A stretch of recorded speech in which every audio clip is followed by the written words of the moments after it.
Good morning, aspirants. This is me, Yasmin Gill, presenting to you the PIB MCQs of 10th of January. So do follow all these videos on this particular link of an academy. Plus, you can also rate and review the videos. And how can you rate and review separately the MCQ course? Just go on Unacademy, search PIB January. So you'll come across separate MCQ course. Just click on it, and under review section, you can write your review. And via star ratings, you can give the ratings. So let's begin firstly with a couple of instructions. Do watch yesterday's PIB summary. Plus, whenever you attempt all these questions, do mention your scorecard. So beginning with first question, which among them is true of Vibrant Gujarat? A. The concept of Vibrant Gujarat began in 2003. B. It is an annual event. C. The theme for 2017 summit is sustainable development. So looking at the correct answer here, see, the first one is absolutely true.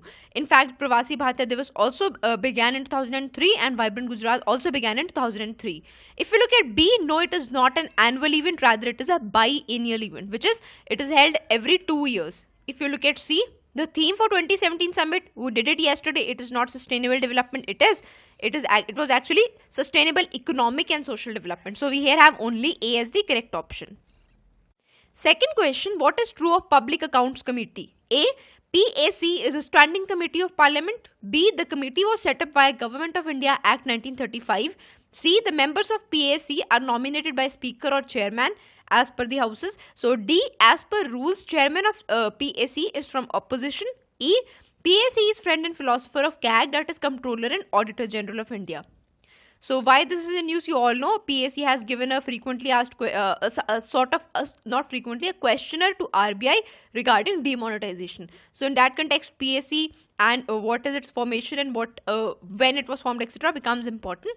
So looking at the correct answer here, the A part, it is a standing committee. Yes, standing committee is something which is on a continuous basis there in Parliament. So it is something which is formed either after a particular time limit regularly or usually after 1 year.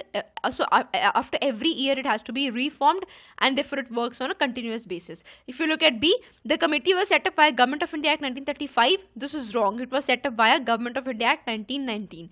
Also do mention in the comment section which was the exact year when Public Accounts Committee was formed.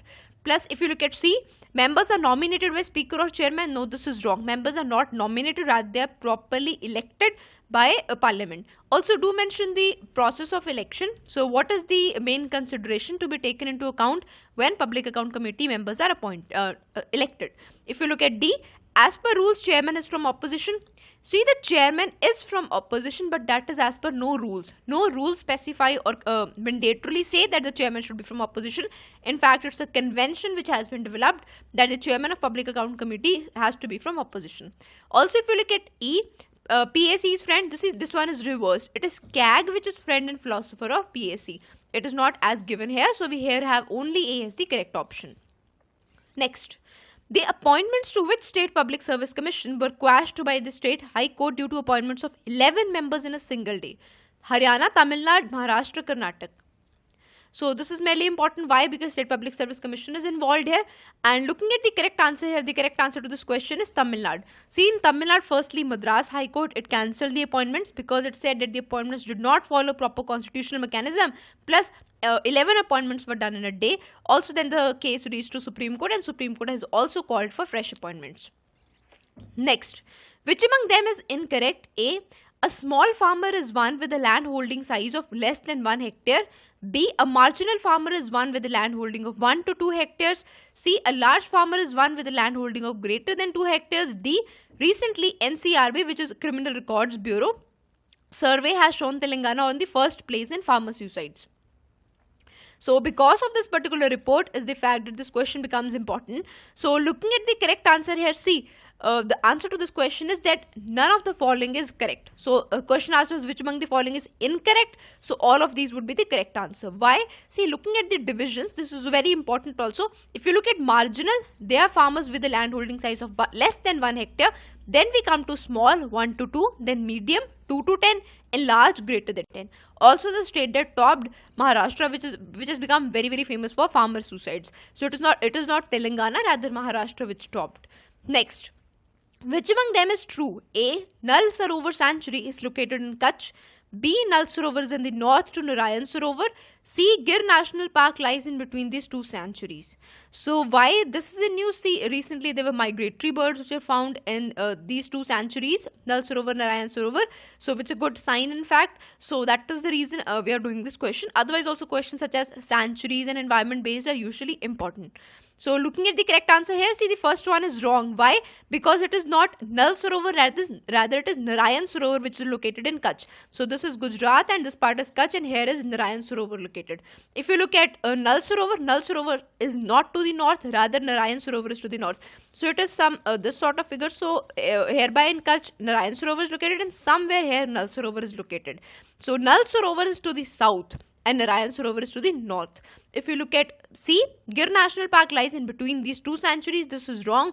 Why? Because Gir lies in the Kathiawar zone somewhere here, which is to the south of both of these. So here we have, see, none of these as the correct answer. Also, do check all of these in the map. Only then we'll get a better clarity. Next, which among them is true? A.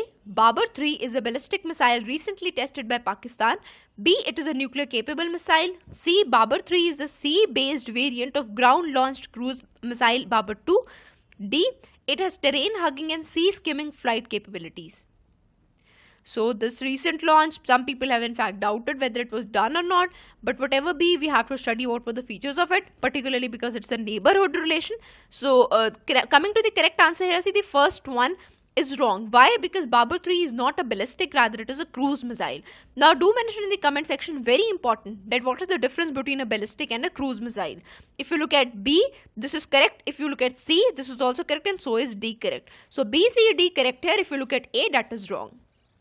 Next, which among them is true? A. Thailand has recently launched its first commercial space mission. B. It is done via rocket Kwazu 1A. C. Both of them are correct. D. None of them is correct. So the correct answer here is only B. Why? Because it is not Thailand, rather it is China, which has recently launched its first ever commercial space mission, and it has been done via this particular rocket. So we here have only B as the correct option. Next, which among them is true? A. Fiscal Responsibility and Budget Management, what we commonly know as FRBM Act, was passed in 2000. B. As per it, both states and center were supposed to bring revenue deficit to zero and cut fiscal deficit to 3% of GDP. C. The committee to review FRBM roadmap was headed by N.K. Singh. So this was in news recently. Why news we'll study in the next slide. So looking at the correct answer here, the A part is wrong. Why? Because this act was passed not in 2000 but in 2003.